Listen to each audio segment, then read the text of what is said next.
ധർമ്മപ്രമാണം. ധർമ്മപ്രമാണ വ്യൂവേഴ്സിക്ക് ഒരിക്കൽ സ്വാഗതം.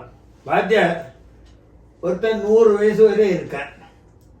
இந்த 100வது வயசுல சாஸ்திரோத்தமா ஏதாவது சாந்தியா ஏதாவது என்னவாவது பண்ணலாமா, என்ன வாக்கம் பண்ணணும், அது எப்படி ஆக்கம் சொல்லுங்க. 100 വയസ്സായി കഴിഞ്ഞാൽ വെച്ചോ നമ്മൾ ശാസ്ത്രത്തിലുള്ളത് പൂർണ്ണാഭിഷേകം ചെയ്യുക. നമ്മൾ കോവിലിൽ പண்ற அந்த പൂർണ്ണാഭിഷേകം അല്ല, പൊതുവെ அந்த പ്രൊസീജിയർക്ക് പൂർണ്ണാഭിഷേകം പേര്. അപ്പോ പൂർണ്ണാഭിഷേക കർമ്മകരിഷി അതാണ് സങ്കല്പമേ. അതിലും ബ്രഹ്മൻ താൻ അങ്ക. കാരണം ബ്രഹ്മനോട് അനുഗ്രഹത്തിനാലേക്ക് ഇത്രത്തോളം അങ്ക 80 വയസ്സിൽ നിന്ന് എന്തോക്കും എല്ലാം ബ്രഹ്മനാക്കും കാപ്പാത്തിൻ്റെ അവരാ ആരാനും ശരി.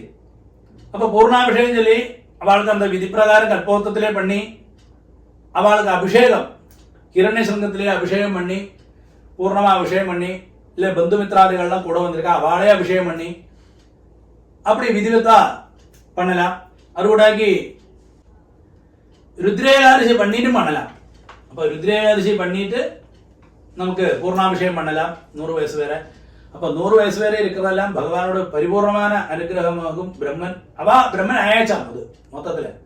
അപ്പൊ അവ നടന്നു പറഞ്ഞാൽ എങ്ക കണ്ടാലും ഉടനെ വിഴുന്ന് നമസ്കാരം പണ്ണു വരുക, തല സന്ദർഭം ഒന്നും പാക്കണ്ട. ബ്രഹ്മനോട് പരിപൂർണ്ണ അനുഗ്രഹമാക്കുന്നത് പൂർണ്ണാഭിഷേകം നടത്തപ്പെട്ടത് അത് തീർച്ചയായിട്ടും അത് വലിയൊരു ഭാഗ്യമാക്കും. അവളുടെ ഭഗവാനുക്ക് സമാനം എന്നാണ് ശാസ്ത്രം ചൊല്ലുന്നത്. അതാക്കുക അതോട് വിധി, അതാക്കുക അതോട് പ്രൊസീജിയർ.